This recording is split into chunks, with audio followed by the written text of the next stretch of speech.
Ассалаумағалейкум, мен бүгін сіздерге тез және оңай дайындалатын салатты жасап көрсететін боламын. Бізге ол үшін балықтың еті керек, яғни сүйегінен тазартылған духовкада піскен немесе қуырылған консервированный балықтарды қолдансаңыздар болады. Және 2 жұмыртқа, 2 картоп, сәбіз асылып піскен күріш, укроп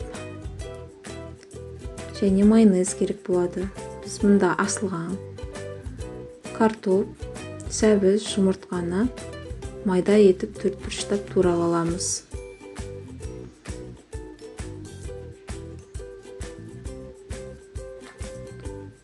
Бұл заттарды турамай-ақ теркіден өткізсеңіздер де болады, ең ірісінен.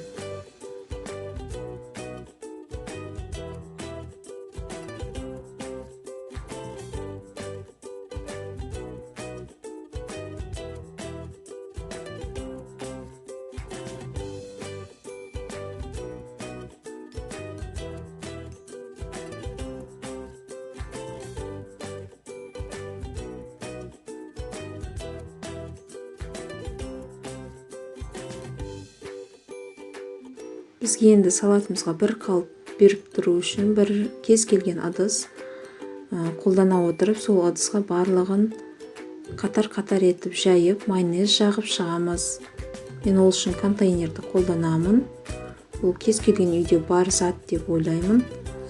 Картопымызды жайып, енді үстіне жұқа етіп майонез жағып шығамыз. Келесі сәбізімізді дәл осылай бір тегіс етіп майонезбен жағып шығатын боламыз.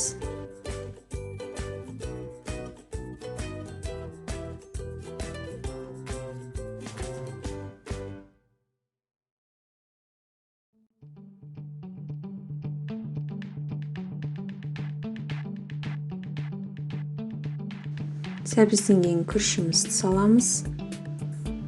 Үстіне майонез жағамыз.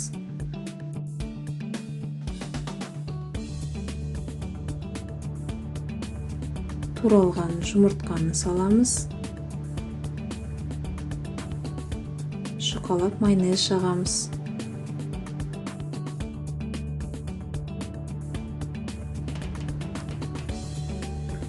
Балығымызды саламыз. Үстіне жұқа етіп майонез жағамыз.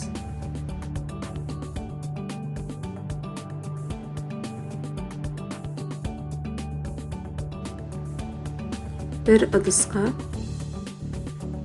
дайын затты төңкеріп, салатымызды үстін жұқалап, жан жағын бәрін майонезбен жағып, ас көгімізді себеміз.